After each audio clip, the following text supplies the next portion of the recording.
RC study zone YouTube channel पर मैं रामचंद्र चौहान आप सभी का स्वागत करता हूं। प्यारे बच्चों, आज इस वीडियो में हम करने वाले हैं एनसीईआरटी कक्षा 10वीं की गणित पाठ्य पुस्तक के अध्याय 4 द्विघात समीकरण की प्रश्नावली 4.3 के सभी प्रश्नों को हल। इससे पहले हमने प्रश्नावली 4.1 और 4.2 के प्रश्नों को सोल्व कर लिया था। किसी कारणवश आप अगर वो वीडियो नहीं देख पाए हैं तो इस वीडियो के डिस्क्रिप्शन में उनके लिंक मिल जाएंगे, वहां से आप वो वीडियो जरूर देख लें। प्रश्नावली 4.3 के प्रश्नों को सोल्व करने से पहले अगर आप अध्यायवार पूरी बुक के सोल्यूशन देखना चाहते हैं तो उसके लिए आप इस वीडियो के डिस्क्रिप्शन में दिए गए प्लेलिस्ट के लिंक पर क्लिक करके सभी वीडियो देख सकते हैं। अध्यायवार वीडियो के अलावा बोर्ड एग्जाम से रिलेटेड भी महत्वपूर्ण सामग्री आपको इस चैनल पर मिलती रहेगी। पीडीएफ फाइल के जो लिंक है वो भी आपको चैनल के माध्यम से मिलेंगे, तो आप इस चैनल से जुड़ जाइए, चैनल को सब्सक्राइब कर लीजिए और बेल आइकन प्रेस कर दीजिए ताकि जैसे ही कोई नया वीडियो आता है, नया अपडेट आता है, उसका लिंक आपको तुरंत मिल जाए। आइए स्टार्ट कर लेते हैं इस वीडियो को। सबसे पहले प्रश्नावली 4.3 का पहला प्रश्न, निम्न द्विघात समीकरणों के मूलों की प्रकृति ज्ञात कीजिए। यदि मूलों का अस्तित्व हो तो उन्हें ज्ञात कीजिए। हमें दो कार्य करने हैं, एक तो मूलों की प्रकृति ज्ञात करनी है और अगर मूलों का अस्तित्व आ जाता है तो उन मूलों को ज्ञात भी करना है। यहाँ हमें एक द्विघात समीकरण दे रखी है, इसका पहला पार्ट है, उसमें 2x² - 3x + 5 = 0। इस द्विघात समीकरण के मूलों की प्रकृति ज्ञात करनी है। तो मूलों की प्रकृति तीन तरह की होती है, उसमें मैं पूरा डिटेल में नहीं जाऊंगा। आप अगर उसका बेसिक वीडियो देखना चाहते हैं तो इस वीडियो के डिस्क्रिप्शन में उसका भी लिंक मैं आपको प्रोवाइड करवा दूंगा। अब इस क्वेश्चन को लेकर चलते हैं अपने। सबसे पहले क्वेश्चन के लिए हम नोट करेंगे समीकरण को, जो दे रखी है समीकरण हमें 2x² - 3x + 5। ये हमारे पास एक समीकरण है, द्विघात समीकरण है, बराबर में इसके 0 है। ओके, अब ये मानक समीकरण के अकॉर्डिंग है। मानक समीकरण के अकॉर्डिंग होने के कारण हम साइड में थोड़ा सा इसमें नोट कर लेते हैं। मानक समीकरण से तुलना करने पर मानक समीकरण क्या होती है, ax² + bx + c = 0 से तुलना करने पर जब हम इससे तुलना करेंगे तो हमारे पास तीन वैल्यू आएगी, एक a, b और c। ये होते हैं गुणांक अलग अलग। x² का गुणांक a कहलाता है, जो कि यहाँ 2 दिया हुआ है, और x का गुणांक b कहलाता है, जो इस समीकरण के लिए -3 दिया हुआ है, और अचर पद c कहलाता है, जो कि 5 दिया हुआ है। अच्छा, मैं आपको बता दूं, मूलों की प्रकृति ज्ञात करने के लिए हमें उस समीकरण के लिए विविक्तकर का मान ज्ञात करना होता है। ये विविक्तकर क्या होता है आगे मैं क्वेश्चन में बताऊंगा। विविक्तकर ज्ञात करना होता है और विविक्तकर के 3 मान संभव है। या तो विविक्तकर 0 आ जाएगा, या 0 से बड़ा आएगा, पॉजिटिव वैल्यू आएगी कोई भी, या 0 से छोटा आएगा यानी नेगेटिव वैल्यू आएगी। इन तीनों ही अलग अलग प्रकार की वैल्यू के ऊपर हम मूलों की प्रकृति को डिफाइन करते हैं। तो सबसे पहले हम यहाँ लिखेंगे विविक्तकर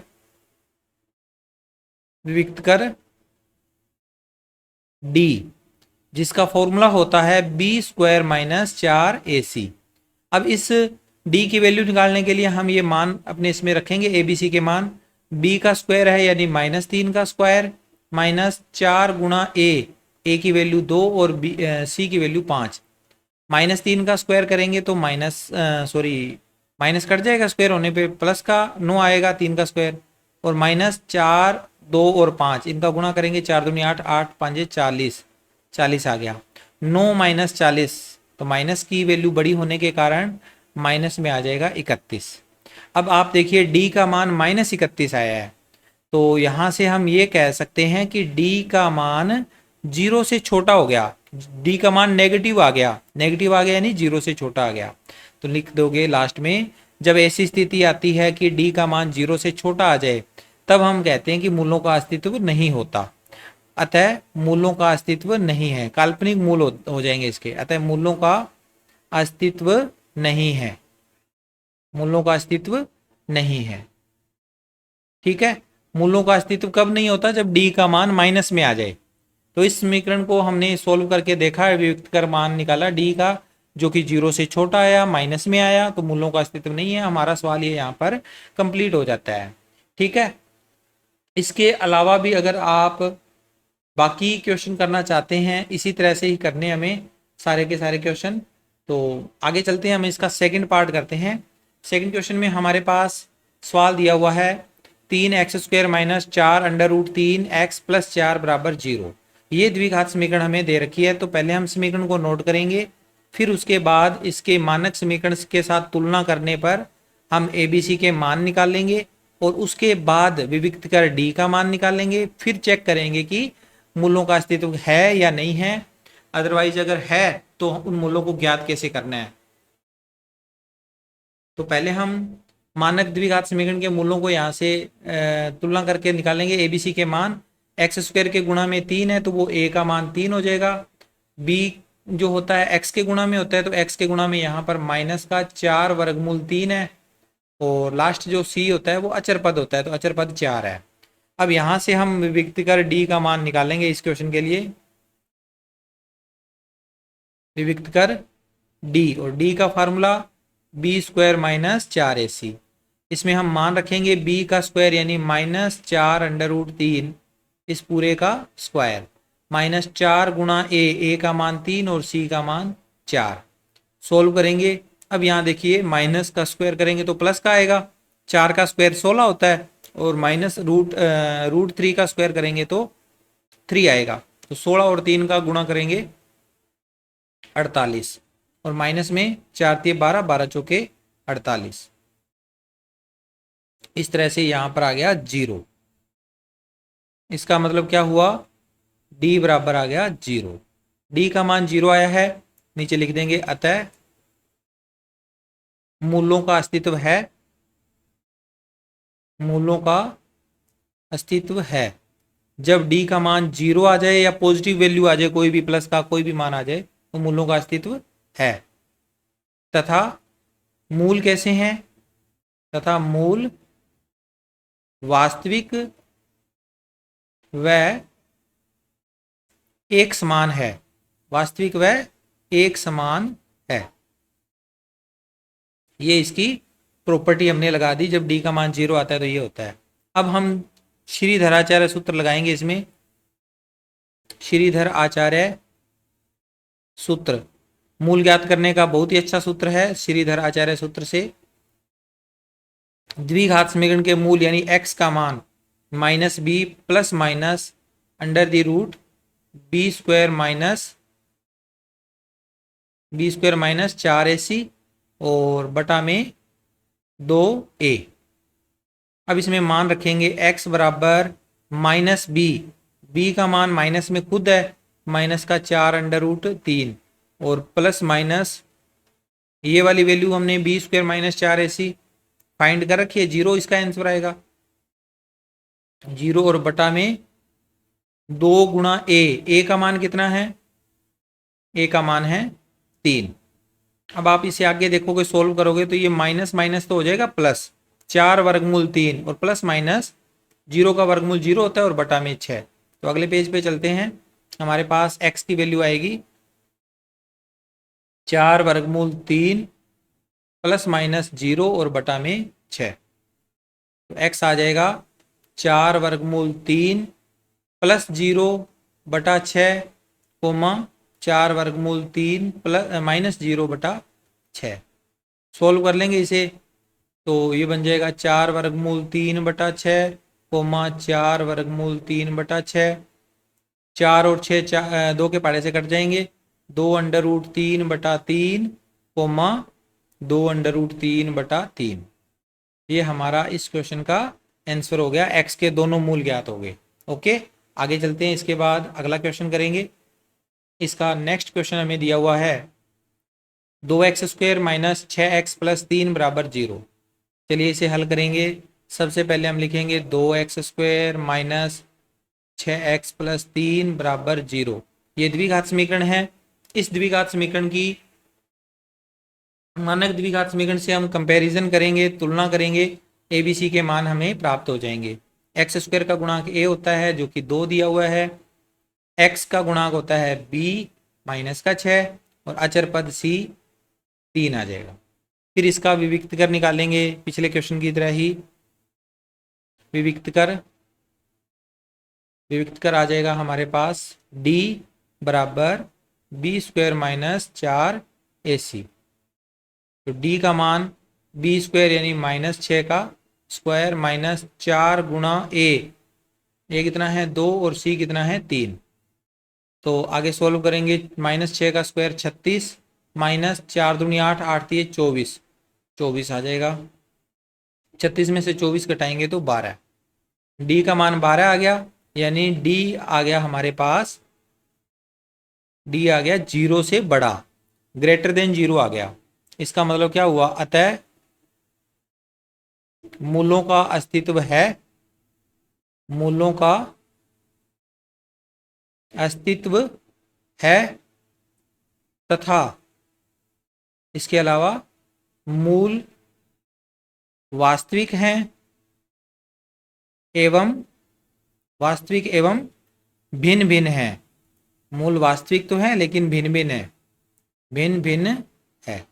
ये हमारे पास हमने प्रॉपर्टी लगा दी विविक्त कर, डी का मान अगर 0 से ज़्यादा आता है तो मूल अस्तित्व में तो होते हैं, उनका मूल का जो वैल्यू होगा वो क्या होगा, वास्तविक होंगे और भिन्न भिन्न होंगे। अगर 0 आ जाता है तो मूल वास्तविक और एक जैसे होंगे, और 0 से छोटा यानी माइनस का आ जाता है तो मूलों का अस्तित्व ही नहीं होगा, मूल काल्पनिक होंगे। अब यहाँ पर हम फिर से फार्मूला लगाएंगे क्योंकि हमें मूल ज्ञात करने होंगे। तो लिखेंगे श्रीधर आचार्य सूत्र, श्रीधर आचार्य सूत्र जिसे हम द्विघाती सूत्र भी कहते हैं। इस सूत्र की सहायता से हम मान निकालेंगे। सबसे पहले हम लिखेंगे x बराबर formula -b plus minus under the root b square minus 4ac बटा में इसके आएगा 2a, बटा में 2a। तो x बराबर -b का मान माइनस में है 6 plus minus under the root b square minus 4ac का मान 12 है, यहाँ लिख देंगे 12 और बटा में लिख देंगे 2 गुणा a का मान 2। अगला स्टेप इसका यहीं सोल्व कर लेते हैं, माइनस माइनस प्लस हो जाएंगे, प्लस का 6 प्लस माइनस 12 को अगर हम सोल्व करें, 12 होता है 4 गुणा 3 और 4 का वर्गमूल निकल जाएगा 2, तो ये आ जाएगा 6 प्लस माइनस 2 अंडर रूट 3 बटा 4। अगले पेज पे ले चलते हैं इसे, इन दोनों में से 2 कॉमन आ रहा है तो 2 कॉमन ले लीजिए और फिर आगे देखते हैं क्या आता है।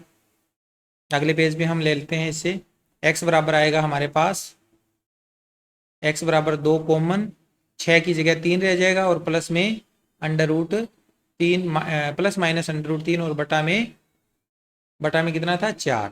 2 से ये 4 कट जाएगा, 2 के पहाड़े से, 2 एकम 2, 2 दूनी 4, यहाँ रह जाएगा 2। 3 प्लस माइनस अंडर रूट 3 बटा 2। एक बार प्लस करके लिख दीजिए, एक बार माइनस करके लिख दीजिए। 3 प्लस अंडर रूट 3 बटा 2 कोमा 3 माइनस अंडर रूट 3 बटा 2। ये 2 आंसर आ गए, दोनों मूल हमने ज्ञात कर लिए। आई होप आपको ये क्वेश्चन समझ में आया है। आगे चलते हैं, इसके बाद अगला क्वेश्चन करते हैं। इसका दूसरा प्रश्न है, निम्न प्रत्येक द्विघात समीकरण में k का ऐसा मान ज्ञात कीजिए कि उसके 2 बराबर मूल हों। ये एक समीकरण दे रखी है और हमें k का ऐसा मान ज्ञात करना है ताकि इसके बराबर मूल हो जाए। तो हल करते हैं इस क्वेश्चन को भी। समीकरण हमें जो दी हुई है पहले उसे नोट करेंगे, 2x square plus kx plus 3 बराबर 0। ये द्विघात समीकरण हमें दे रखी है। अब हम क्या करेंगे, इसके बाद हमने करना है इसमें मानक समीकरण के साथ इसका कंपैरिजन और ए बी सी के मान निकालेंगे। इसमें से हमारे पास a आ जाएगा 2, x के गुणा में k है तो b का मान k आएगा और c हो जाएगा अचर पद 3। ठीक है, अब इसके 2 बराबर मूल हैं। मूल बराबर होने की शर्त क्या होती है, तो लिखेंगे मूल बराबर होने की शर्त क्या होती है, d का मान 0 होता है, d यानी कि b स्क्वायर माइनस 4ac, ये होता है d का मान। ये d बराबर क्या होगा, 0 हो जाएगा।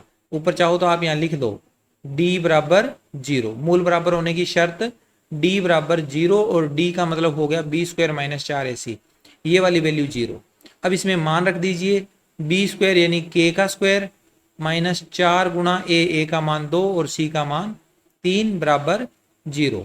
तो ये बन जाएगा k स्क्वायर माइनस 4 दूनी 8, 8 3 24 बराबर 0। तो यहाँ से के स्क्वायर बराबर ये 24 इस तरफ आएगा, 0 + 24 24 हो जाएगा। अगर हम के का स्क्वायर हटाएंगे तो दूसरी तरफ लग जाएगा वर्गमूल, और जब वर्गमूल लगता है तो उसके आगे प्लस माइनस भी लगाना होता है। तो के यहाँ से दो मान आएंगे। देखो 24 का मतलब क्या होगा, 4 × 6, और 4 जो है उसका वर्गमूल हम निकालते हैं 2 आ जाता है। तो ये बन जाएगा +/-2√6।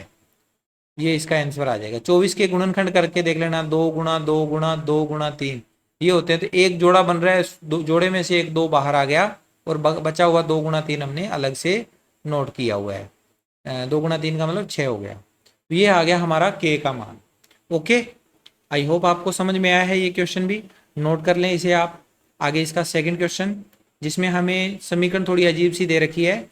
निम्न प्रत्येक द्विघात समीकरण में के का मान ज्ञात करना। ये तो नॉर्मल क्वेश्चन हो गया। इसका समीकरण है के एक्स इंटू में x-2 + 6 = 0। दिखने में ये द्विघात समीकरण नहीं है, लेकिन हमने प्रश्नावली 4.1 में किए थे इस तरह के क्वेश्चन। अगर कोई समीकरण नहीं है तो पहले उसे हम देखेंगे कि वो समीकरण बन रही है या नहीं बन रही, द्विघात समीकरण। तो हम इसको चेक करते हैं, फिर उसके बाद ही हम कंपैरिजन करेंगे। के एक्स का अंदर गुणा करेंगे x-2 के साथ, के एक्स का x के साथ गुणा करेंगे तो ये बन जाएगा के एक्स स्क्वायर। फिर के एक्स का -2 से करेंगे तो -2 और प्लस में इस 6 को 6 ही लिखेंगे। 6 ब्रैकेट के अलग है, ये ब्रैकेट से अगर अंदर होता ब्रैकेट के तब तो गुणा करते, लेकिन ये बाहर है इसलिए गुणा नहीं करना, यहाँ गलती मत कर देना। अब ये हमारी मानक द्विघात समीकरण के जैसी एक समीकरण बन गई। x² वाला पद भी इसमें है, x वाला भी है, और बिना x वाला पद भी इसमें दिया हुआ, तीनों पद इसमें मौजूद हैं। तो हम इसकी मानक द्विघात समीकरण से कंपैरिजन करेंगे। मानक द्विघात समीकरण ax² + bx + c = 0 के साथ। तो हमारे पास a का मान आ जाएगा k, b का मान आ जाएगा -2k, और c का मान आ जाएगा 6। यहाँ से अब हम लिखेंगे मूल, दो बराबर मूल होने की शर्त। तो यहाँ लिखेंगे मूल बराबर होने की शर्त, मूल बराबर होने की शर्त, मूल बराबर होने की शर्त यानी d का मान 0 होता है। d अर्थात b² - 4ac, इसकी वैल्यू 0 के बराबर होती है। तो b² यानी यहाँ पर मान रखेंगे 2 के माइनस का, इसका होल स्क्वायर, फिर -4 × k × 6 = 0। ये तो बन जाएगा 4k², माइनस हट जाएगा और माइनस का आ जाएगा 6 चौके 24, 24k = 0। इन दोनों में से 4k आएगा कॉमन, 4k यहाँ पर और इसमें से कॉमन आ जाएगा, तो ये बच जाएगा k - 6 = 0। ओके, अब आप देखो दो संख्याओं का गुणा, ये एक संख्या है एक ये संख्या, दोनों का गुणा 0 हो रहा है। तो इसका मतलब क्या हुआ, या तो क्या होगा 4k = 0 होगा, या फिर k - 6 = 0 होगा।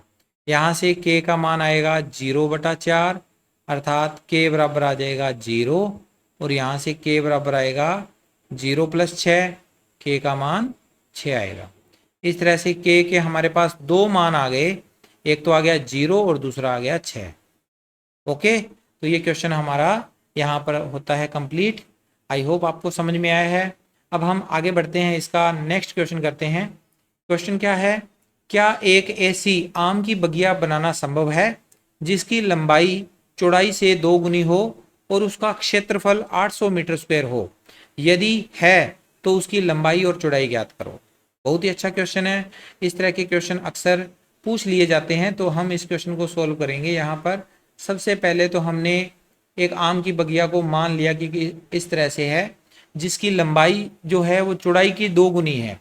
तो अगर मैं यहाँ पर ये जो इसकी लंबाई है और ये चौड़ाई है, इनमें रिलेशन बिठाना चाहूँ, तो अगर चौड़ाई को x मान लें, x मीटर मान लिया, तो उसकी जो लंबाई होगी वो कितनी होगी, 2x मीटर। ठीक है, और इसका पूरे का क्षेत्रफल हमें दिया हुआ है। तो अब इसके अकॉर्डिंग हम इसको लिखेंगे, माना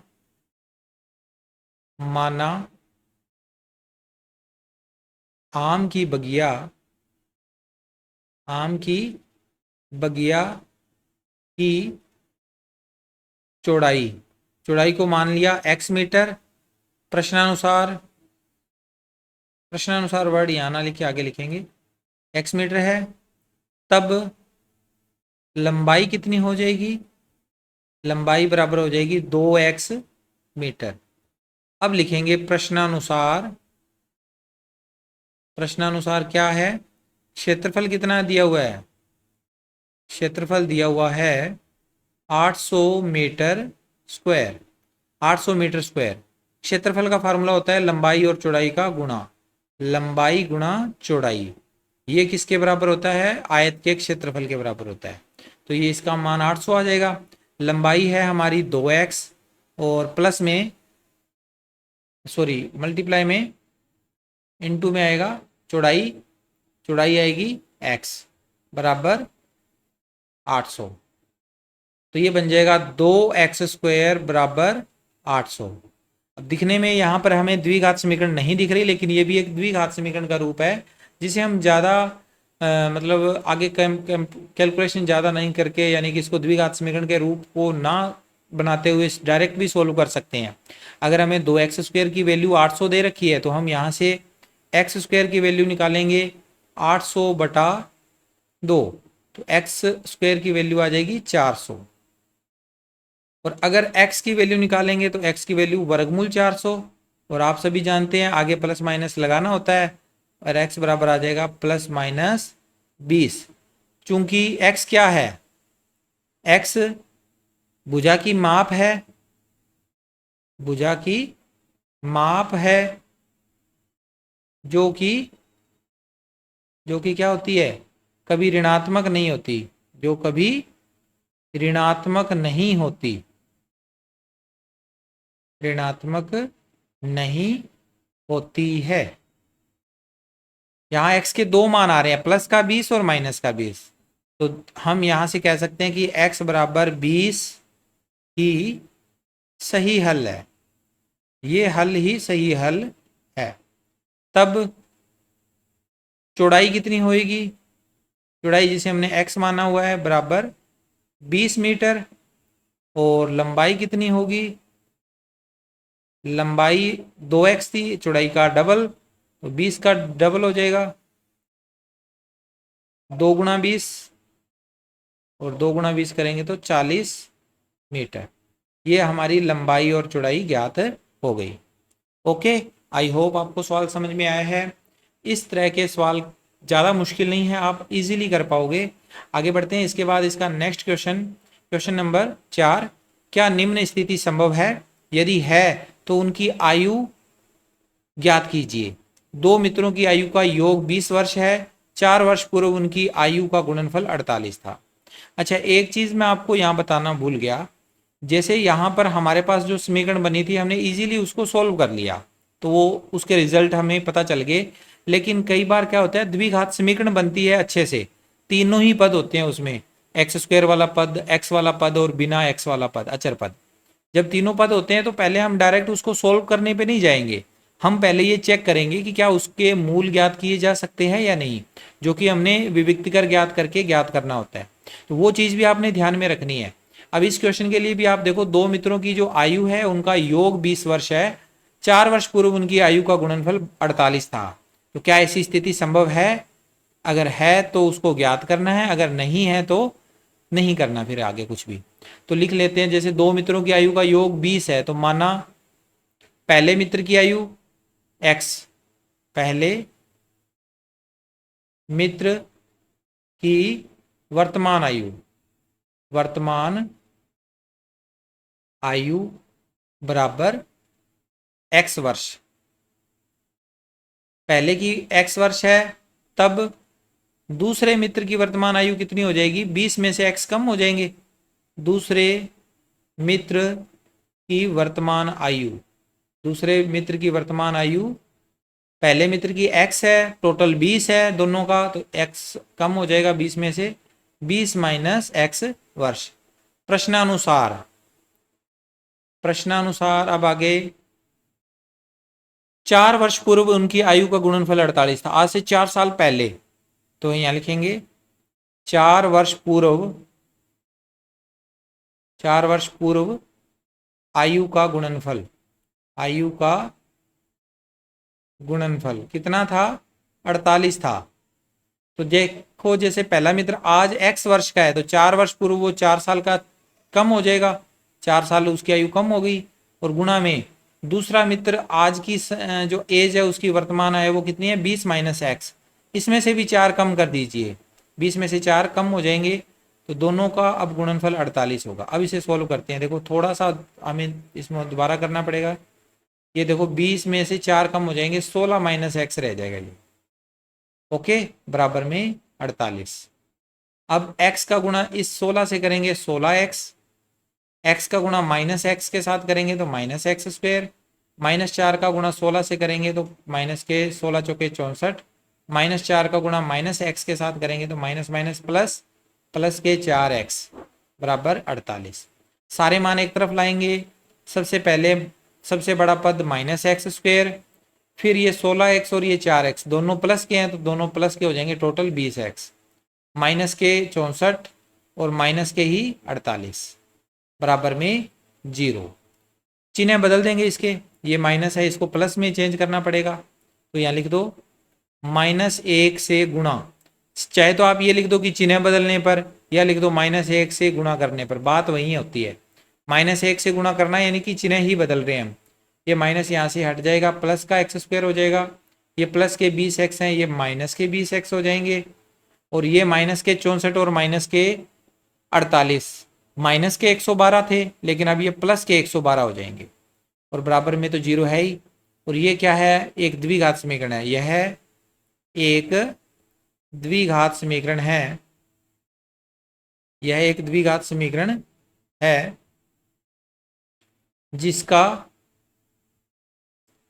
जिसके मूलों की प्रकृति ज्ञात करनी है तो जिसका विविक्तिकर ज्ञात करना पड़ेगा हमें। पहले हमें क्या ज्ञात करना है, विविक्तिकर। तो लिखेंगे विविक्तिकर d बराबर,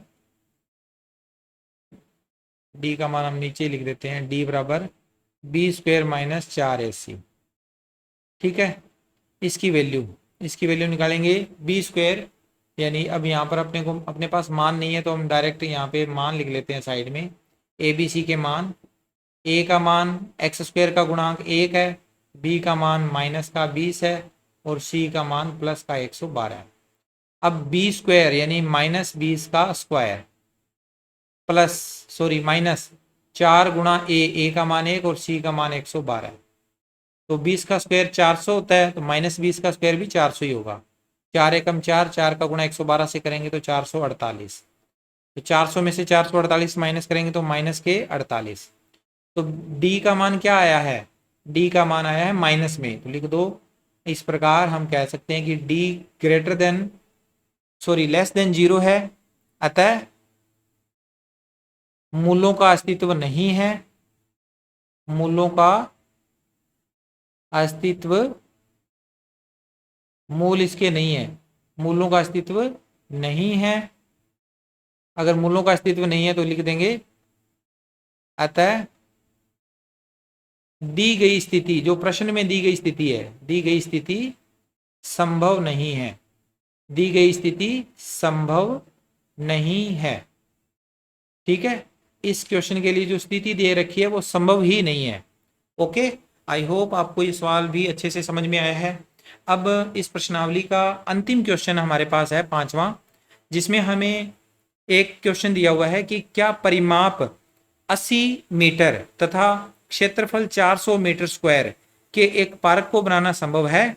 यदि है तो इसकी लंबाई और चौड़ाई ज्ञात करें। ये काफ़ी अच्छा क्वेश्चन है और ये बोर्ड के एग्जाम में, क्योंकि इस चैप्टर में से 4 अंकों का एक प्रश्न आना है, तो हो सकता है यही प्रश्न आपको देखने को मिल जाए। बहुत ही अच्छा क्वेश्चन है, आप इस क्वेश्चन को ध्यान से समझिएगा। आप पहले ये देखो, क्वेश्चन में ना तो लंबाई और चौड़ाई में संबंध दिया हुआ, कुछ नहीं दिया हुआ, हमें परिमाप और क्षेत्रफल बता दिया, लेकिन इसके अलावा हमें कुछ नहीं दिया। लंबाई और चौड़ाई में कोई संबंध नहीं दिया हुआ, लेकिन हम फिर भी इसका संबंध बनाएंगे। देखो, परिमाप का मतलब क्या होता है, परिमाप होता है, थोड़ा मैं यहाँ पे रफ वर्क कर रहा हूँ, 2 गुणा लंबाई प्लस चौड़ाई, ये होता है फार्मूला परिमाप का। और बराबर में इसकी वैल्यू 80 दे रखी है। ये 2 हटकर इधर बटा में जाएगा तो 80/2 40 आ जाएगा। तो लंबाई प्लस चौड़ाई, लंबाई प्लस चौड़ाई, लंबाई और चौड़ाई का योग 40 आ गया। तो यहाँ से हमें ये पता लग गया कि लंबाई और चौड़ाई का योग अगर 40 है तो इसका तात्पर्य क्या होगा, हम इसकी जो समीकरण बनाएंगे उसमें हम एक को मान लेंगे x, तो दूसरा अपने आप ही 40 में से x कम हो जाएगा। एक भुजा अगर 40 है तो दूसरी 40 में से x कम हो जाएगी। ओके, तो इसको हम करते हैं आगे कंटिन्यू। इस क्वेश्चन के लिए हमारे पास यहाँ पर हल करेंगे। इस क्वेश्चन को पहले हम लिखेंगे, दिया गया है, दिया गया है आयताकार पारक होगा क्या, ये आयताकार ही होगा, आयताकार पारक, पार्क लंबाई चौड़ाई जब है तो आयताकार ही होगा, का परिमाप बराबर 80 मीटर। तो आयताकार पार्क का फार्मूला होता है परिमाप का लंबाई प्लस चौड़ाई का डबल, तो बराबर में 80। तो यहाँ से लंबाई प्लस चौड़ाई का योग बराबर आएगा 80/2, यानी लंबाई प्लस चौड़ाई बराबर आ जाएगा 40 मीटर। अब लिखेंगे माना पार्क की लंबाई, चाहे लंबाई लिख लो चाहे चौड़ाई लिखो, पार्क की लंबाई, लंबाई सपोज कर लो बराबर x मीटर, तब चौड़ाई कितनी हो जाएगी, तब चौड़ाई हमारे पास टोटल 40 है तो 40 में से x कम हो जाएगा, x हमने चौड़ाई लंबाई माननी हुई है ना, 40 माइनस x मीटर। अब लिखेंगे प्रश्नानुसार पार्क का जो एरिया है, क्षेत्रफल है, वो दिया हुआ है 400 वर्ग मीटर। पार्क का क्षेत्रफल बराबर 400 मीटर स्क्वायर। क्षेत्रफल का फार्मूला होता है लंबाई और चौड़ाई का गुणा, लंबाई गुणा चौड़ाई बराबर 400। लंबाई और चौड़ाई का गुणा यानी कि लंबाई तो है हमारे पास x और चौड़ाई है 40 माइनस x बराबर 400। ठीक है, x इंटू में आ गया 40 माइनस x बराबर 400। सोल्व करेंगे अंदर गुणा करके, 40x माइनस एक्स स्क्वेयर बराबर 400। एक तरफ लेके आएंगे तो minus x square minus sorry plus 40x, इसको सबसे आगे लिख लिया, और ये माइनस का 400 है ये इधर आ गया, प्लस का 400 बराबर 0। ये हमारे पास एक द्विघात समीकरण आ गई, जिसे हम थोड़ा सा मॉडिफाई कर देंगे। मैं यही लिख देता हूँ, ये माइनस एक्स स्क्वेयर है, इसका माइनस हटाएंगे तो सारों के माइनस चिन्ह चेंज हो जाएंगे, प्लस माइनस आपस में चेंज हो जाएगा। ये माइनस एक्स स्क्वेयर तो हो जाएगा प्लस का एक्स स्क्वेयर, प्लस का 40x हो जाएगा माइनस का 40x, और माइनस का 400 हो जाएगा प्लस का 400, बराबर में 0 का 0। ये क्या है, एक द्विघात समीकरण है। तो अगले पेज पे ले चलते हैं इसे, हमारे पास लिखेंगे आगे लास्ट में, यह एक द्विघात समीकरण है, यह एक द्विघात समीकरण है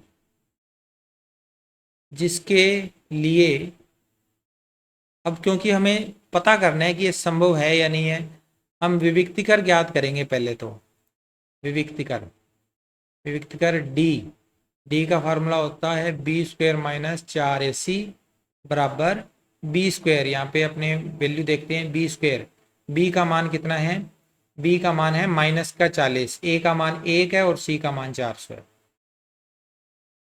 तो हमारे पास ये आएगा माइनस का 40 बी का मान, फिर आ गया माइनस 4 गुना ए का मान 1 और सी का मान 400। सोल्व करेंगे, 40 का स्क्वायर होता है 1600, माइनस इनका करेंगे गुना तो ये भी 1600 आ जाएगा, यानी 1600 में से 1600 घटाएंगे तो 0 आएगा। तो डी का मान कितना आ गया, 0।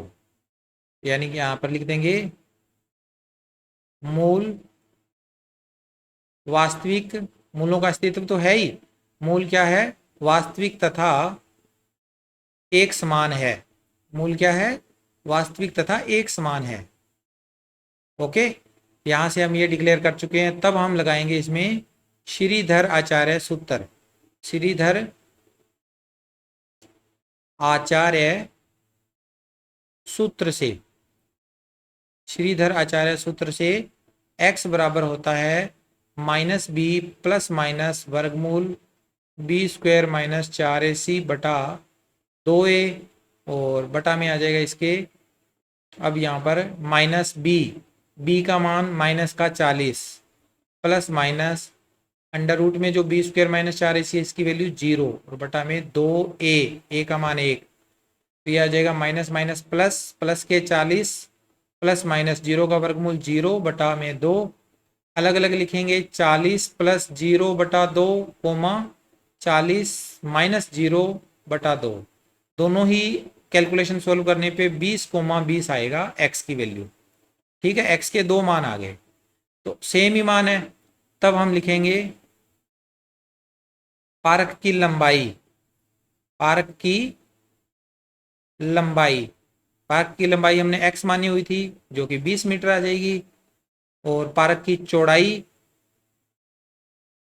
चौड़ाई हमने मानी हुई है 40 में से x कम कर दो, 40 में से 20 घटा दो, ये भी 20 मीटर आ जाएगी।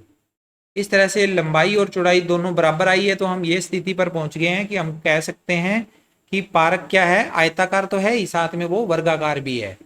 ठीक है, वर्ग के आकार का है क्योंकि उसकी लंबाई और चौड़ाई बराबर हो रही है।